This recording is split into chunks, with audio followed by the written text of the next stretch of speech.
தந்தை மகன் தூயாவியாரின் பெயராலே ஆமீன். இயேசுவில் பிரியமான சகோதர சகோதரிகளே, தாயாம் திருவையானது இந்த ஜூலை மாதத்துடைய இந்த 31ஆம் நாளிலே இயேசுவை தோற்றுவித்த புனித இக்னேசியஸ் லோயலா என்பவரை நினைவுகின்றது. இவர் 15ஆம் நூற்றாண்டிலே 1491ஆம் ஆண்டு ஸ்பெயின் தேசத்திலே லோயலா என்ற இடத்திலே பிறந்தவராகவும் 1556 இவர் உலகை விட்டு வென்றிருக்கின்றார்.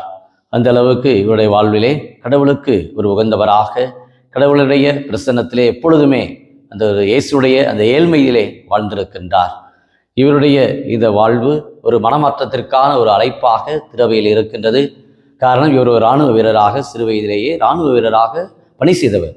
அப்பொழுது ஒரு உரை எதிர்பாராத விதமாக காலிலே குண்டடிப்பட்டு மருத்துவமனையிலே சிகிச்சை பெறுகின்றார். பல மாதங்களாக சிகிச்சை பெறுகிற பொழுது பல வீரர்களை பற்றிய புத்தகம் வேண்டும், அதை நான் வாசிக்க வேண்டும் என்று கேட்கிற பொழுது இவருடைய கையிலே விவிலியத்தை கொண்டு வந்து கொடுக்கின்றார்கள். அப்பொழுது இயேசுடைய வாழ்க்கை வரலாறை படிக்கின்றார், சிந்திக்கின்றார், வாசித்து இயேசுடைய மதிப்பீடுகள், இயேசுடைய புதுமைகள், இயேசுடைய கொள்கைகள், இயேசுடைய வாழ்வு இவரை தொடுகின்றது. எந்த இறைவார்த்தை என்று சொன்னால் மத்தேயு நற்செய்தி 16ஆம் அதிகாரம் 26வது இறைவார்த்தை, ஒருவன் உலகமெல்லாம் தனதாக்கி கொண்டாலும் தன் ஆத்மாவை இழந்தால் என்ன பயன் என்ற அந்த இறைவாக்கு இவரை தொட்டது. இதனால் ஆத்மாக்களை மீட்க வேண்டும். காரணம், பெரிய ஒரு செல்வந்தர், பெரிய ஒரு பிரபு குடும்பத்தில் அரண்மனையில் வாழ்ந்தவர். இவர் ஸ்பெயின் தேசத்திலே அந்த அளவு பெரிய ஒரு வசதி மிக்கவர். ஆனால் எப்பொழுது கடவுள் அவரை ஆட்கொண்டாரோ, எப்பொழுது அவர் இயேசுடைய ஏழ்மையிலே பங்கெடுத்தாரோ, அப்பொழுது தன்னுடைய வாழ்நாளிலே அவர் மன்ரேசா என்ற அந்த இடத்திலே அவர் சென்று 10 மாதம் அங்கு தங்கி ஞான நூல்களை அவர் அங்கு எழுதுகின்றார் தன்னுடைய வாழ்நாளிலே. இன்னும் அவருடைய அந்த ஞான பயிற்சிகள், இன்னும் ஆன்மீக பயிற்சிகளுக்கான பல முறைகளை, வழிமுறைகளை திருச்சபை கொடுத்திருக்கிறார். 16ஆம் காலம், எல்லாம் நூற்றாண்டு, பல்வேறு திருச்சபையிலே பல்வேறு விதமான பிரிவினைகள், கால்வின், லூத்தர், ஸ்விங்லி பிரிவினை சபை, திருச்சபை 2ஆக உடைக்கப்பட்ட அந்த நிலையிலே இவருடைய வாழ்வு, இவருடைய விசுவாசம், இவருடைய நம்பிக்கை திருவையிலே இன்றைக்கு இயேசுவை தோற்றுவித்து சகோதரர்கள் எல்லாம் ஒன்று கூறி ரோமைக்கு சென்று, எருசலேம் சென்று பல வகையிலே அந்த இயேசுவை உருவாக்கி இருக்கின்றார்கள். அந்த 16ஆம் நூற்றாண்டிலே கல்வி பணியை தங்களுடைய இலக்காக கொண்டு அவர்கள் எப்போதுமே தங்களுடைய அனைத்தும் அதிமிக மகிமைக்கே என்ற ஒரு உயர்ந்த அந்த ஒரு வரத்திலே, தனிப்பட்ட வரத்திலே தங்களுடைய சபையை இன்றும் பல இடங்களிலே, பல நாடுகளிலே இன்றைக்கு இயேசுவை குருக்கள் சிறப்பாக பணியாற்றி கொண்டிருக்கிறார்கள், கல்வி பணியை கொடுத்து கொண்டிருக்கிறார்கள். இவ்வாறாக அந்த இயேசுடைய அந்த ஏழ்மையிலே, இயேசுடைய அந்த பணி வாழ்விலே ஒன்றாக இணைக்கப்பட்டவர். ஜப தவ ஒருத்தல் முயற்சிகளை பல ஆன்மீக முயற்சிகளாக திருச்சபைக்கு புத்தகமாக கொடுத்தவர் லோயலா இன்னாசியார். இவருடைய இந்த ஏழ்மைத்துவத்திலே, இவருடைய இந்த நற்செய்தி வாழ்விலே இன்றைக்கு திருச்சபை அகமகிழ்கின்றது. இன்றைக்கு இலங்கை திருச்சபை இன்றைக்கு அகமகிழ்வோடு இவருடைய விழாவை இன்று நாம் கொண்டாட இன்றைக்கு அழைக்கப்படுகின்றோம்.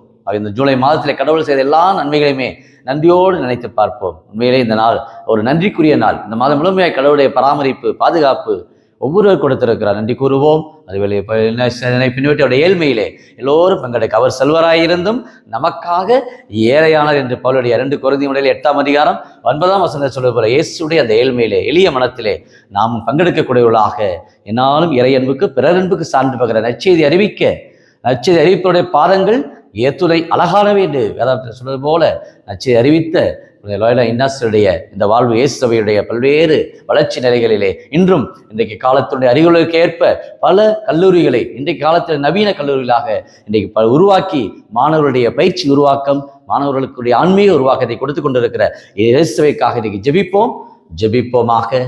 அன்பின் பரலோக பிதாவே, அப்பா இயேசுவை அருமையான இந்த நாளுக்காக நன்றி கூறுகிறோம்.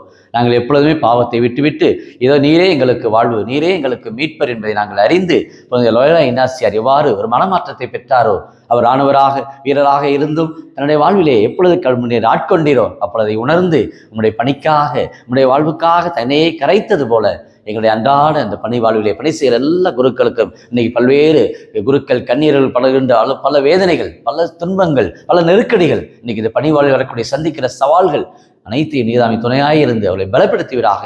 பல்வேறு இன்னல்கள், இடையூறுகள் பணிவாளர்கள் வந்தாலும் துணிவோடு செல்வதற்கு ஆண்டவர் நம் சார்பாக இருக்கிற பொழுது நமக்கு எதிராக நிற்பவர் யார் என்ற ஒரு மன வலிமையோடு, ஆன்மீக வல்லமையோடு செயலாற்ற திருவைக்கு இந்த நாளை கொடுத்தவைக்கு நன்றி கூறுவோம். வருகின்ற மாதத்திற்கும் நம்முடைய இறை வல்லமை இந்த யூடியூப்ல ஜெபிக்கிற ஒவ்வொரு குடும்பத்தாருமே லோயலா இன்னாசியுடைய இந்த ஆன்மீகத்தை ஜெபிக்கிற தவம் செய்கின்ற நல்ல வல்லமையை ஆண்டவர் நிறைவாய் குடும்பத்திலே கொடுக்கும்படியாக எல்லாம் அதிமிக மகிமைக்கு, இயேசுடைய மகிமைக்காக நான் உழைப்பேன், இயேசுடைய மகிமைக்காக நான் எதையும் செய்வேன் என்ற ஒரு வாஞ்சையோடு ஜெபிக்கூடிய உள்ளத்தையும் குடும்பத்தில் இருக்கிற ஒவ்வொருவருக்கும் இந்த நாள் நம்முடைய இறை ஆசீர், இறை வல்லமை, குழந்தை இயேசுடைய ஆசீர் ஒவ்வொரு குடும்பத்திற்கு நாளை கொடுக்கும்படியாக கிறிஸ்து வழியாகவே மன்றாடுகிறோம்.